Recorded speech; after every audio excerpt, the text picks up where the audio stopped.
ونستغفره ونؤمن به ونتوكل عليه ونعوذ بالله من شرور أنفسنا ومن سيئات أعمالنا من يهده الله فلا مضل له ومن يضلله فلا هادي له ونشهد أن لا إله إلا الله وحده لا شريك له ونشهد أن سيدنا وسندنا وحبيبنا ومولانا محمدا عبده ورسوله الذي أرسله بالحق بشيرا ونذيرا وداعيا إلى الله بإذنه وسراجا منيرا وقد قال الله تبارك وتعالى في كلامه المجيد وفرقانه الحميد أعوذ بالله من الشيطان الرجيم بسم الله الرحمن الرحيم إن الله وملائكته يصلون على النبي يا أيها الذين آمنوا صلوا عليه وسلموا تسليما اللهم صل على محمد وعلى آل محمد كما صليت على إبراهيم وعلى آل إبراهيم إنك حميد مجيد اللهم بارك على محمد وعلى آل محمد كما باركت على إبراهيم وعلى آل إبراهيم إنك حميد مجيد উপস্থিত সম্মানিত মুসল্লিয়ান কিরাম, মহান আল্লাহ তাআলার শাহী দরবারে শুকর আদায় করছি যে মহান আল্লাহ তাআলা আমাদেরকে পবিত্র জুমার নামাজ আদায়ের জন্য আল্লাহ তাআলার মসজিদের মধ্যে আসার এবং বসার তৌফিক দান করেছেন। এজন্য সকলে দিল থেকে শুকর আদায় করি, বলি আলহামদুলিল্লাহ। আল্লাহ তাআলা বলেন ওয়া'বুদুল্লাহ ওয়া লা তুশরিকু বিহি শাইআন ওয়া বিল ওয়ালিদাইনি ইহসানা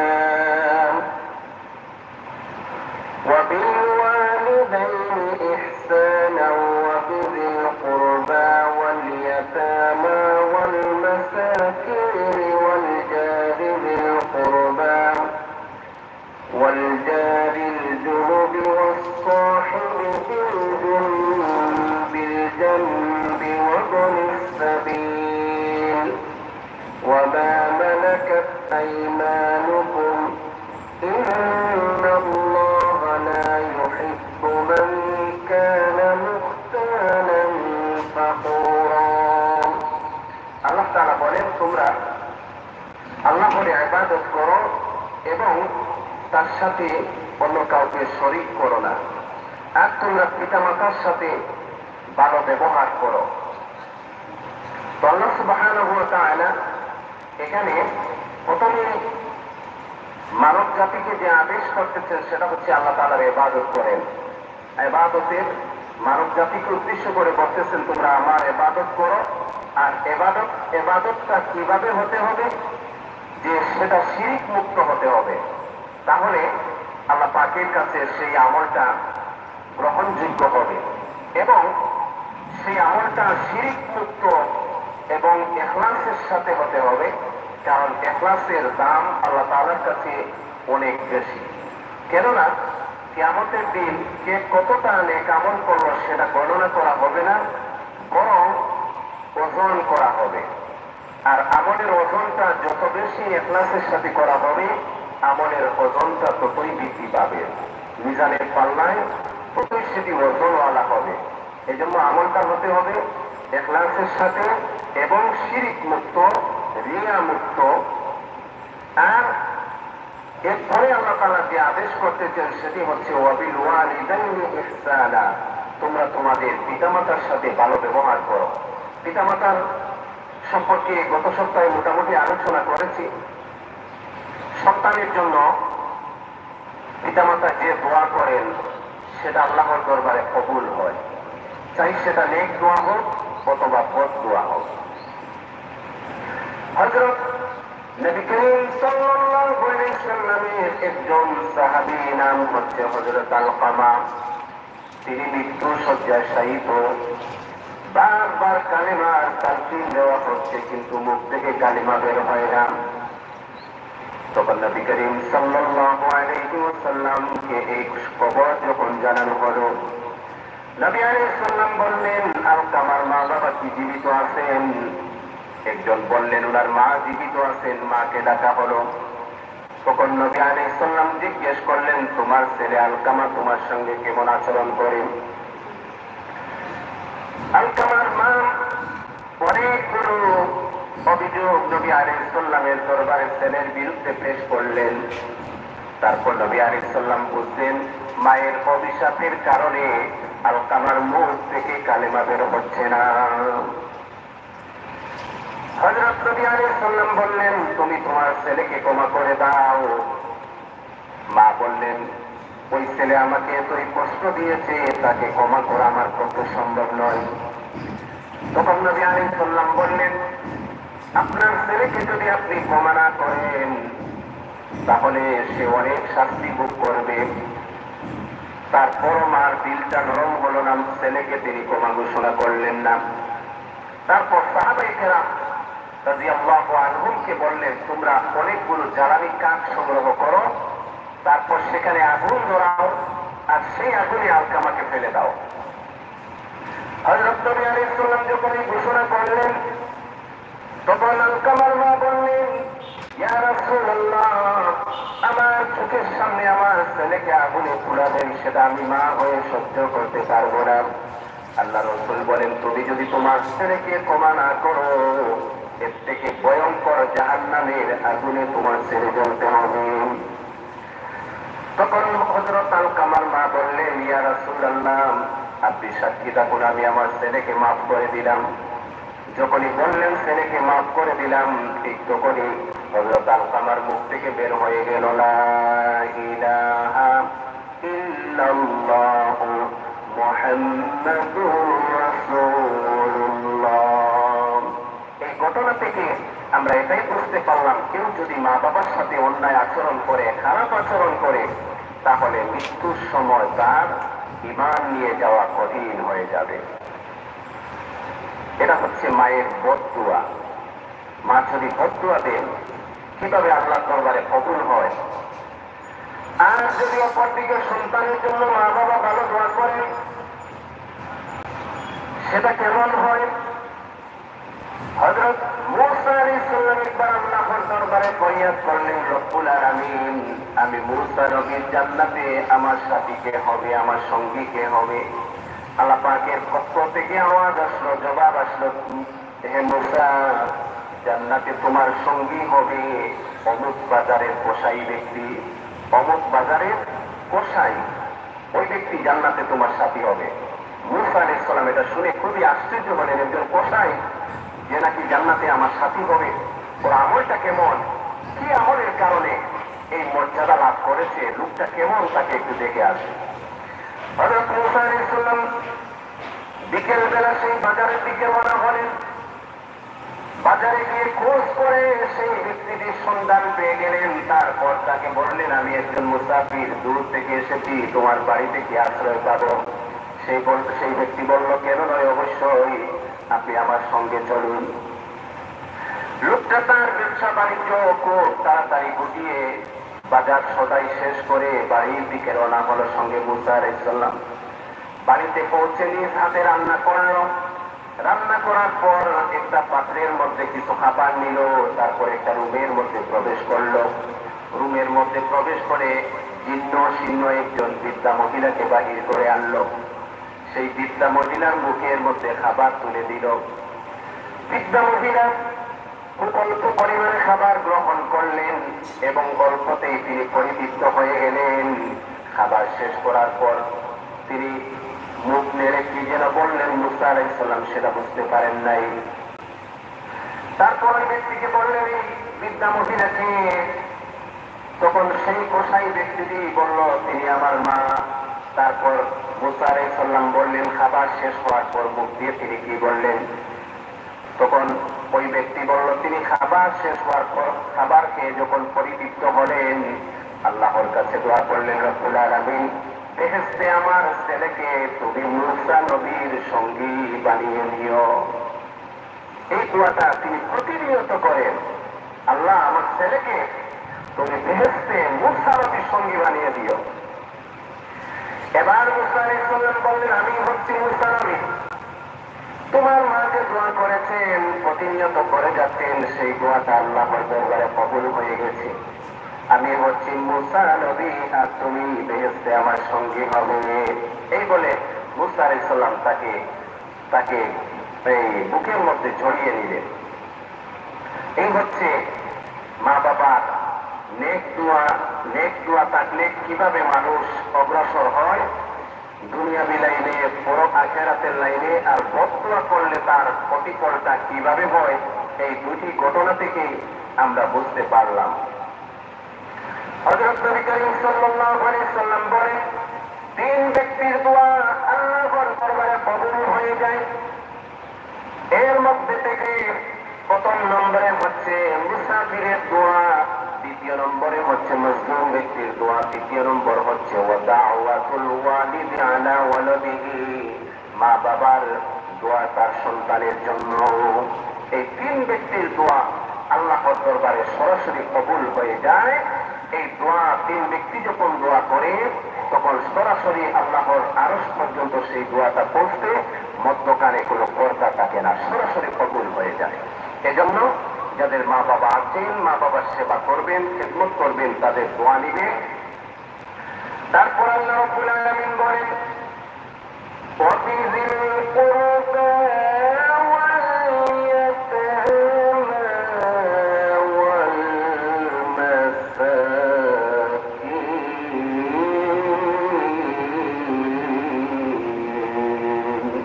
এবং তোমরা তোমাদের নিকটাত্মীয় এতিম মিসকিন তাদের সাথে উত্তম আচরণ করো, তাদের হক আদায় করো। নিকটাত্মীয় রক্তের সম্পর্কের যে সমস্ত আত্মীয় স্বজন রয়েছেন, তাদের হক আদায় করা, তাদের খেদমত করা, তাদের খোঁজখবর নেওয়া, এটা আল্লাহ পাকের নির্দেশ। কাজেই আত্মীয় স্বজন, নিকটাত্মীয় যে সমস্ত নিকটতম যে সমস্ত আত্মীয় স্বজন, তাদের সাথে উত্তম আচরণ করতে হবে, তাদের হক আদায় করতে হবে, তাদের সাথে সুসম্পর্ক তৈরি করতে হবে। আত্মীয় স্বজন সব মানুষ তো সমান না। আত্মীয় স্বজনদের পক্ষ থেকে অনেক সময় অনেক কষ্ট আসে, আর সেটা যদি কেউ সহ্য করে তারপর উত্তম আচরণ করে, তাহলে আল্লাহর কাছে সেই ব্যক্তির দাম অনেক বেশি। কাজে আত্মীয় স্বজন যে যতটুকুই করুক, যতটুকুই কষ্ট দিক, সেটা সবর করে কেউ যদি তারপরও সেই কষ্টকে উপেক্ষা করে যদি আত্মীয় স্বজনদের সাথে উত্তম আচরণ করে, তাহলে সেই ব্যক্তির দাম আল্লাহ পাকের কাছে অনেক বেশি। তারপর আল্লাহ রাব্বুল আলামিন বলেন, ইতিমদের হক আদায় করো, তাদেরকে মহব্বত করো। নবী করিম সাল্লাল্লাহু আলাইহি সাল্লাম বলেন, কেউ যদি কোনো এতিমের মাথায় হাত বুলায়, তার হাতের নিচে যতটা চুল পড়বে, আল্লাহ রাব্বুল আলামিন হাত বুলানেওয়ালা ব্যক্তিকে সেই পরিমাণ সওয়াব দান করবেন। এতিমদের হক আদায় করা, তাদেরকে মহব্বত করা আল্লাহ পাকের নির্দেশ। তারপর মিসকিন, যারা একেবারে অসহায়, নিঃস্ব, এই সমস্ত মানুষদেরকে মহব্বত করা, তাদের খোঁজখবর নেওয়া। তারপর আত্মীয় প্রতিবেশী। আগে গেল নিকটতম আত্মীয়, এখন হচ্ছে আত্মীয় প্রতিবেশী। এমন লোক আপনার বাড়ির পাশে বাস করে যে আপনার আত্মীয় এবং সাথে সাথে প্রতিবেশী। তার দুটি হক হয়ে গেল, একটি হচ্ছে আত্মীয়তার হক, আরেকটি হচ্ছে প্রতিবেশীর হক। দুটি হক হয়ে গেল তার। কাজেই তার সাথে উত্তম আচরণ করতে হবে। প্রতিবেশী থেকে অনেক সময় অনেক ধরনের কষ্ট মানুষ পেয়ে থাকে, কিন্তু সেইগুলোকে সহ্য করা, ধৈর্য ধারণ করে মাত বন্ধ করে না দিয়ে, কথা বন্ধ করে না দিয়ে সেগুলো যদি কেউ সহ্য করে, তার সাথে উত্তম আচরণ করে, আল্লাহর কাছে সেই লোকটার মর্যাদা অনেক গুণে বৃদ্ধি পাবে। তারপর কাছের প্রতিবেশী এবং পাশের লোক। দ্বিতীয় নম্বরে হচ্ছে কাছের প্রতিবেশী। এই লোকটার হচ্ছে একটা মাত্র হক, প্রতিবেশীর হক, সে আত্মীয় নয়। আগে গেছে প্রতিবেশী এবং আত্মীয়, তার দুটি হক, একটি হচ্ছে আত্মীয়তার হক, আরেকটি হচ্ছে প্রতিবেশীর হক। এখানে শুধু বলা হয়েছে প্রতিবেশী, যে আপনার আত্মীয় নয় কিন্তু সে প্রতিবেশী। সে যদি অমুসলিম হয়, তারপরও তার সাথে উত্তম আচরণ করা, তার সাথে ভালো ব্যবহার করা, প্রতিবেশী হিসাবে তার সাথে সুসম্পর্ক তৈরি করা। আর আত্মীয় স্বজন, পাড়া প্রতিবেশী একজন আরেকজন থেকে কষ্ট পাবে। এজন্য কেউ যদি শুধু নিজেরটা বুঝে, তাহলে আত্মীয় স্বজন প্রতিবেশীদের সাথে চলা মুশকিল হয়ে যাবে। আত্মীয় স্বজন থেকে তুমি কষ্ট পাবে, তুমি অনেক সময় আত্মীয় স্বজনকে কষ্ট দেবে, তো তোমারটা তারা মেনে নিবে, তারাটা তুমি মেনে নিবে। এইভাবে স্যাক্রিফাইস করে চলতে হবে। এজন্য প্রতিবেশীর সাথে ভালো ব্যবহার করা। তারপর পথচারী, যারা পথচারী রয়েছে তাদেরও হক রয়েছে। একজন পথচারী আপনাকে একটা ঠিকানা জিজ্ঞেস করলো, তখন তাকে যদি আপনি ঠিকানাটা চিনেন, তাহলে তাকে সেই ঠিকানা পর্যন্ত, যদি আপনার কাছে সময় থাকে, আপনি পৌঁছিয়ে দিবেন। যদি সেই পর্যন্ত সময় সুযোগ না হয়, তাহলে অন্তত তাকে এমন ভাবে ঠিকানাটা বলে দিবেন যাতে সহজে সে পৌঁছে যায়। এখন তো আবার আরেকটা সমস্যা আছে এখানে, যেমন বিশেষ করে সিলেটে এই ধরনের ঘটনা শুনিলেই ঢাকাতে অনেকগুলো শোনা গেছে। বর্তমানে এই ঠিকানা দেখিয়ে মানুষদেরকে এই হাইজেক করা হয়। যেমন একজন লোক এসে আপনাকে বললো, ভাই একটা কাগজ দেখিয়ে বললো এই ঠিকানাটা দিন, এই ঠিকানাটা একটু বলে দিন। তখন আপনি যখন সেই কাগজটা পড়বেন, তখন এই কাগজের মধ্যে লেগে থাকা এক ধরনের নেশা, যেটা মুহূর্তের মধ্যে আপনার নাকে, আপনার শ্বাস প্রশ্বাসের সাথে আপনার ভিতরে চলে গিয়ে মুহূর্তের মধ্যে আপনি অজ্ঞান হবেন না, স্বজ্ঞানেও থাকবেন না, সম্পূর্ণ নিয়ন্ত্রণটা আপনার তার কাছে চলে যাবে।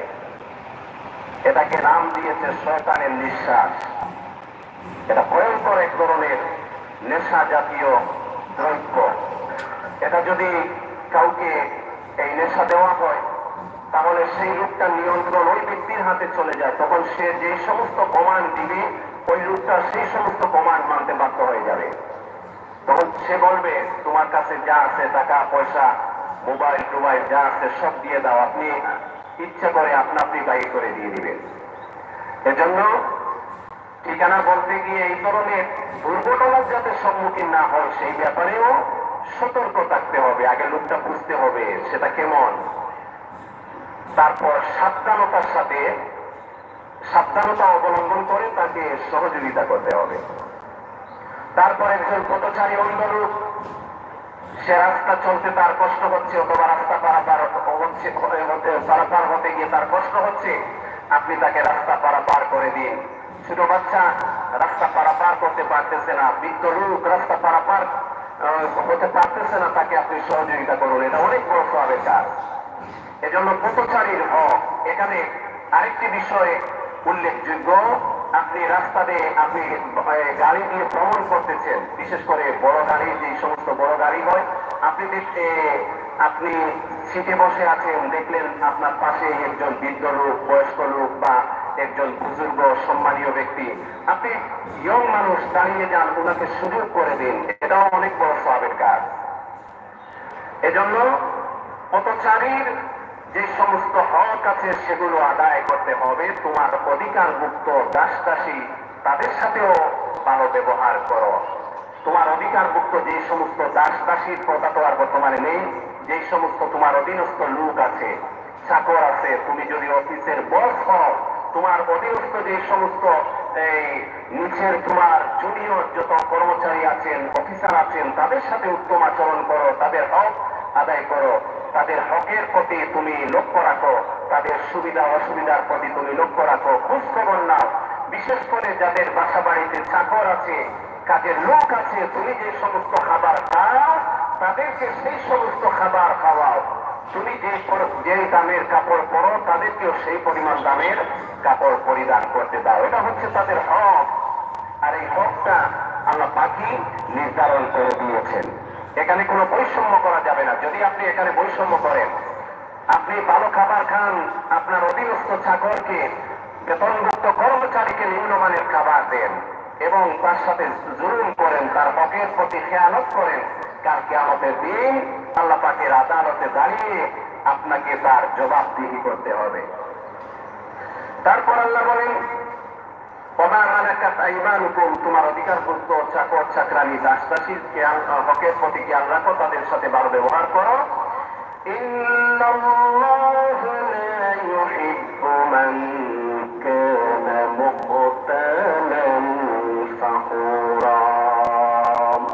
অবশ্যই আল্লাহ তাআলা এমন মানুষকে কখনো পছন্দ করেন না যে অহংকারী ও দাম্ভিক।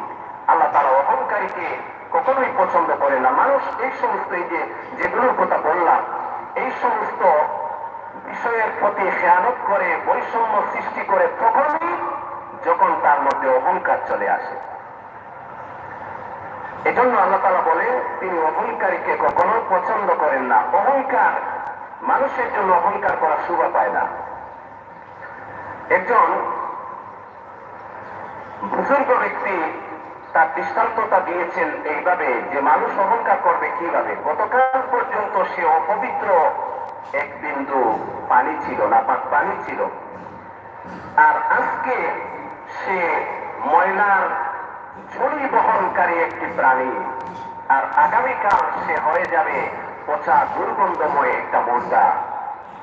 তাহলে মানুষের শুরুটাই হয়েছে অপবিত্র থেকে। আর বর্তমানে অর্থাৎ মানুষ জীবিত আছে, চলাফেরা করতেছে, এই মানুষ আমরা দেখতেছি মানুষ, কিন্তু বাস্তবে সে হচ্ছে একটা ময়লার ঝুড়ি বহনকারী প্রাণী। ময়লার ঝুড়ি হলো কিভাবে, পেটের মধ্যে কত ময়লা রয়েছে সেগুলোর বহনকারী একটি প্রাণী। আর আগামীকাল মানে যখন তার মৃত্যু হবে তখন সে পচা দুর্গন্ধময় একটা লাশে পরিণত হয়ে যাবে। তাতে এখানে মানুষের অহংকার করার কিছু নেই। এজন্য আল্লাহ রাব্বুল আলামিনের শান মান হচ্ছে তিনির জন্য অহংকারটা আল্লাহ পাকের জন্যই শোভা পায়। আল্লাহ রাব্বুল আলামিন হাদিসে কুদসিতে বলেন, অহংকার আল কিবরিয়া উরিদাই, অহংকার হচ্ছে আমার চাদর। যে মানুষ অহংকার করলো সে যেন আমার চাদর নিয়ে টানাটানি করলো। অহংকার যে এটা আল্লাহ পাকের শানে মানায়, মানুষের শানে সেটা মানায় না। আল্লাহ পাক বলেন অহংকার আমার চাদর। কোন মানুষ যদি অহংকার করে সে যেন আমার চাদর নিয়ে টানাটানি করলো।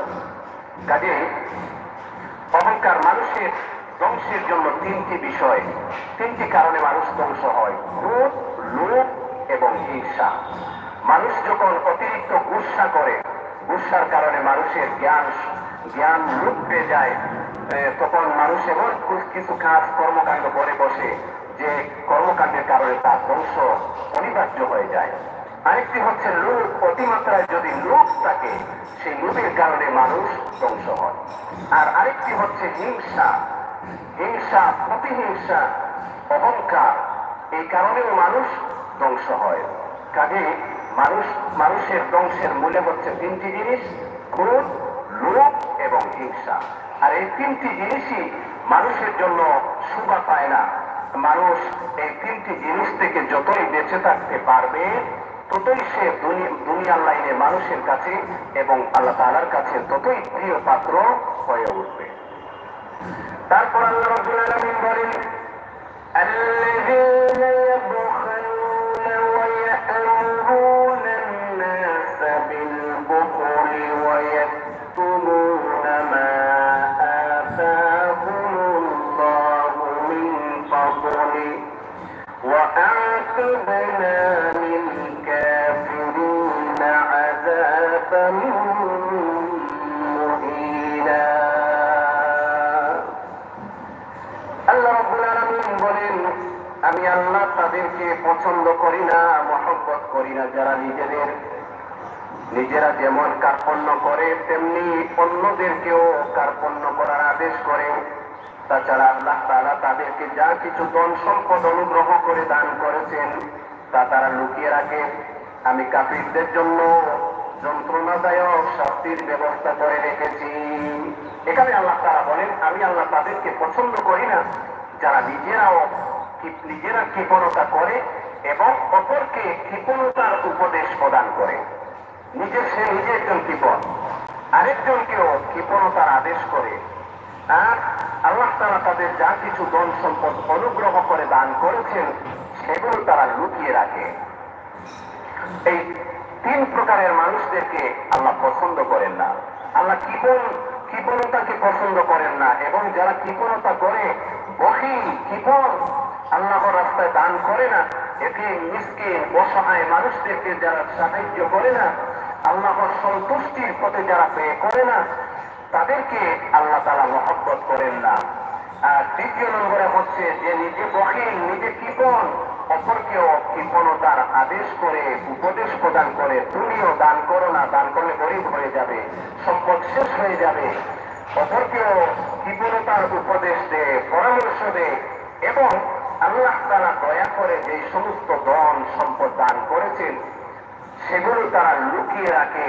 কেউ যদি এখানে লুকিয়ে রাখার মানে হচ্ছে কেউ যদি তার কাছে এসে চায় তাহলে টাকা সত্ত্বেও সেটা গোপন করে বলে, এমন কিছু বলে যে মনে হয় আসলে লোকটার কাছে নেই, লোকটা বড় অভাবে সমস্যা, এমন কিছু অজুহাত তৈরি করবে, মনে হবে যেন লোকটা আসলেই সমস্যার মধ্যে। বাস্তবে এরকম কিছু নয়, বাস্তব চিত্র হচ্ছে তার উল্টো, তার কাছে আল্লাহর দেওয়া সম্পদ রয়েছে এবং সেগুলো সে গোপন করার চেষ্টা করতেছে। আমাদের কাছে এখানে যে আল্লাহ তাআলা বললেন, আমি অনুগ্রহ করে যেগুলো দান করেছি, ধন দৌলত, এগুলো হচ্ছে আল্লাহ পাকের অনুগ্রহ এবং এগুলোর মালিক আমরা না। এগুলো আমাদের থেকে আল্লাহ তাআলা নিয়েছেন। কিভাবে নিয়েছেন? আল্লাহ রাব্বুল আলামিন বলেন, ইন্নাল্লাহা ইশতারা মিনাল মুমিনিনা আনফুসাহুম ওয়া আমওয়ালাহুম বিআন্না লাহুমুল জান্নাহ। আমি মুমিনদের থেকে তাদের জান মাল কিনে নিয়েছি জান্নাতের বিনিময়ে। আল্লাহ আমাদের থেকে আমাদের জান মাল সবকিছু নিয়ে নিয়েছেন। কিসের বিনিময়? জান্নাতের বিনিময়। আল্লাহ তাআলা আমাদেরকে বিনিময় জান্নাত দিয়েছেন আর আমাদের জান মাল সব আল্লাহ তাআলা নিয়ে নিয়েছেন। কাজেই আমাদের কাছে যে ধন দৌলত রয়েছে সেগুলো হচ্ছে আল্লাহ পাকের আমানত। এগুলোর মালিক কিন্তু আমরা না, আল্লাহ পাকের পক্ষ থেকে আমানত। কাজেই সেগুলো আমানতদারকে আমানত যথাযথভাবে পৌঁছিয়ে দেওয়া। আল্লাহ পাকের আমানতকে কিভাবে পৌঁছিয়ে দেব? আল্লাহর সন্তুষ্টির পথে ব্যয় করলে সেটা আল্লাহ পাকের আমানতকে সঠিকভাবে পৌঁছিয়ে দেওয়া হবে।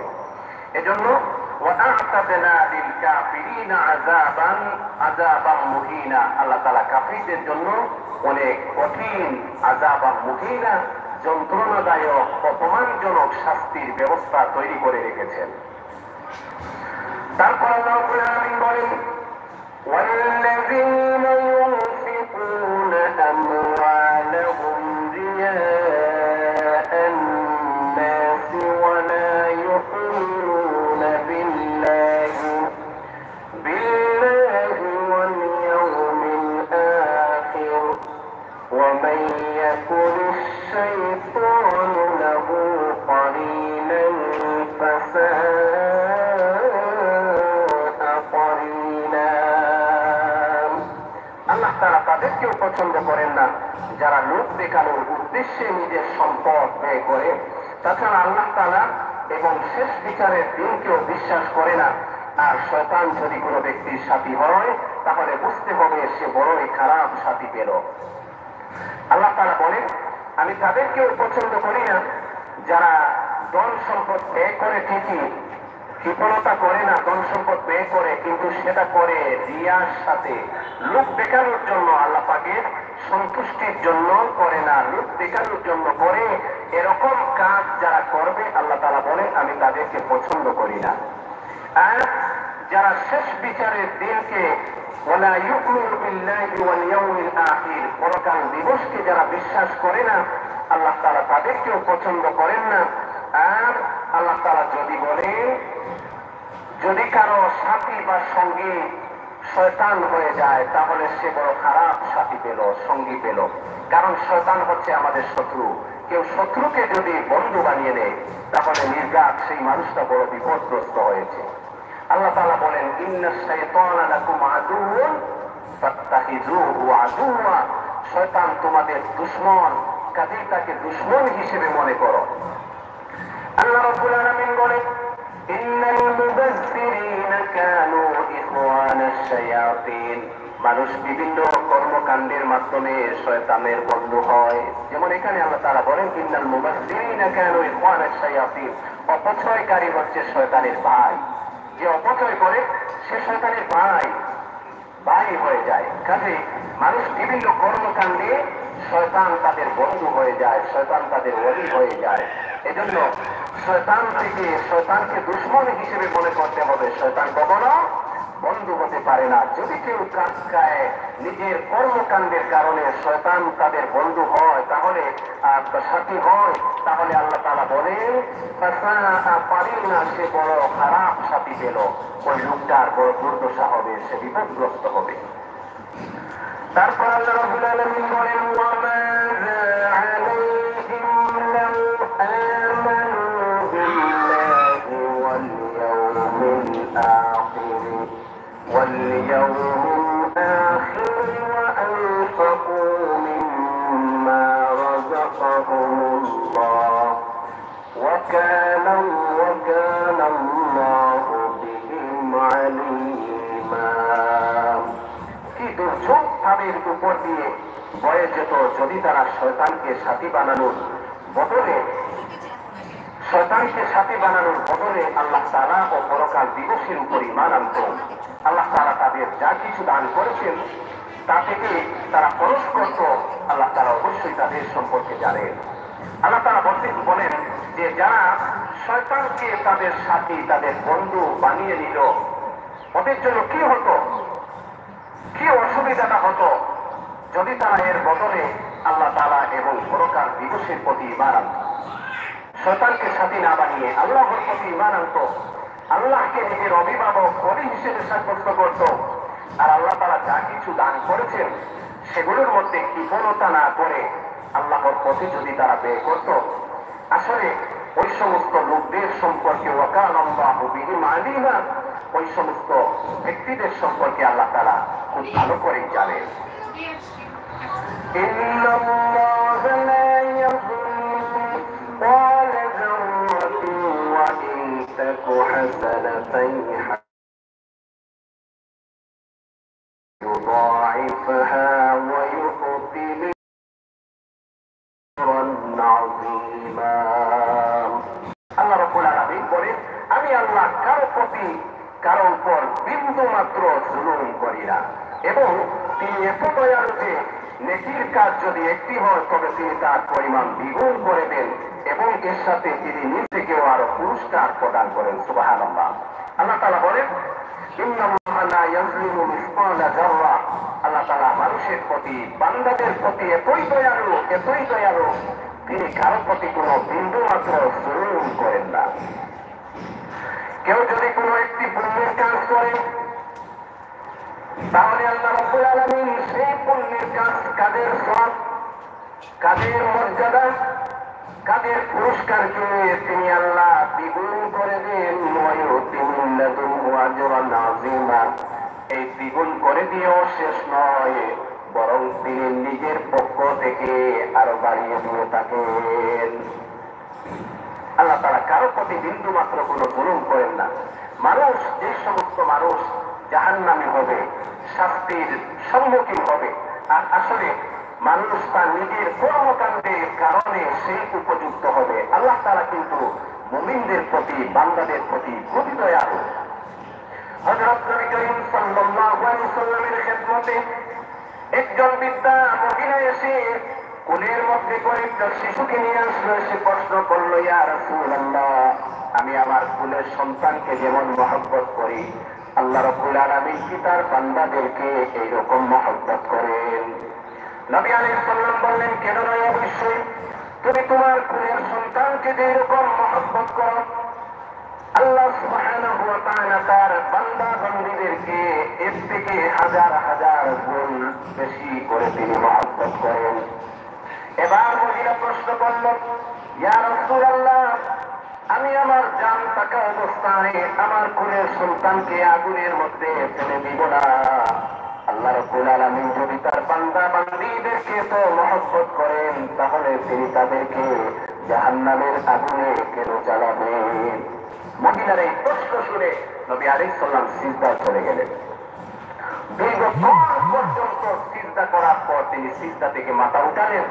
তারপর সেই মহিলাকে উদ্দেশ্য করে বললেন, ওগো আল্লাহর বান্দি, আল্লাহ তাআলার ওয়াদা সত্য, তিনি তার কোন বান্দা বান্দিকে জাহান্নামে দিবেন না। তবে বুঝতে হবে আল্লাহ পাকের বান্দা এবং বান্দি কাহারা। যারা আল্লাহ পাকের ইবাদত করে, বন্দেগী করে, তারাই হচ্ছে আল্লাহ পাকের বান্দা এবং বান্দি। আর আল্লাহ পাক ওয়াদা করেছেন, আমার কোন বান্দা বান্দিকে আমি জাহান্নামে দেব না। কিন্তু যারা আল্লাহ পাকের বন্দেগী করে না, আল্লাহর নাফরমানি করে, ওরা আল্লাহ পাকের বান্দা এবং বান্দি কিভাবে হবে? কাজেই যারা আল্লাহ পাকের ইবাদত করে না, বন্দেগী করে না, তারা আল্লাহ পাকের বান্দা এবং বান্দি নয়। আর যারা ইবাদত করে তারা আল্লাহ পাকের বান্দা এবং বান্দি। আর আল্লাহ তাআলা তার বান্দা বান্দীদেরকে জান্নাত দিবেন, তাদের জন্য জান্নাত রেখেছেন।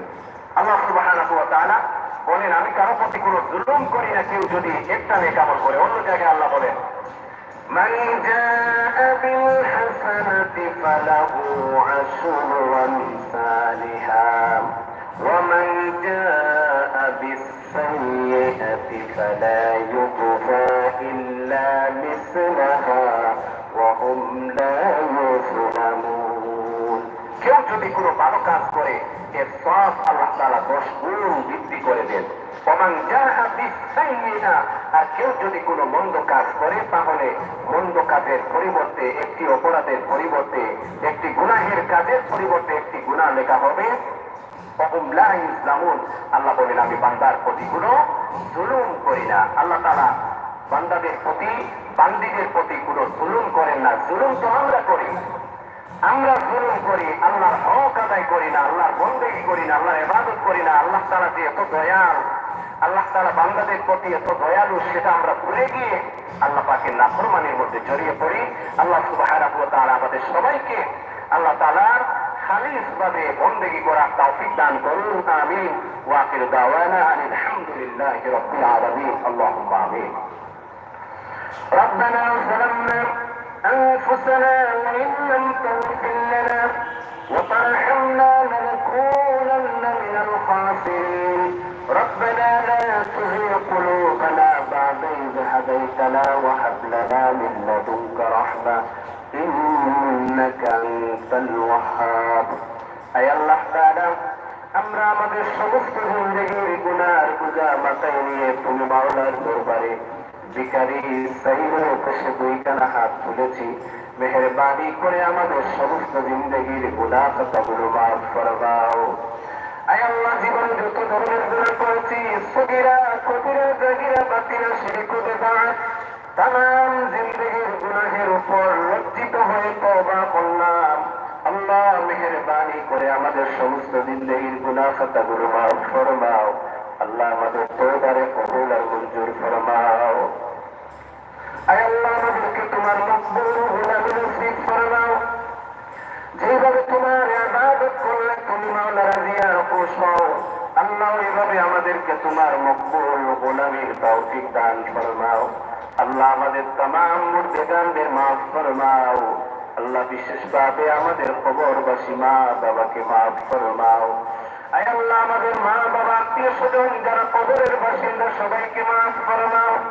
তামাম পৃথিবীর মাটির নিচে তোমার যত মুমিন মুমিনাত বান্দা বান্দি শুয়ে আছেন আল্লাহ তামামের কবরগুলো জান্নাতের বাগান বানিয়ে দাও।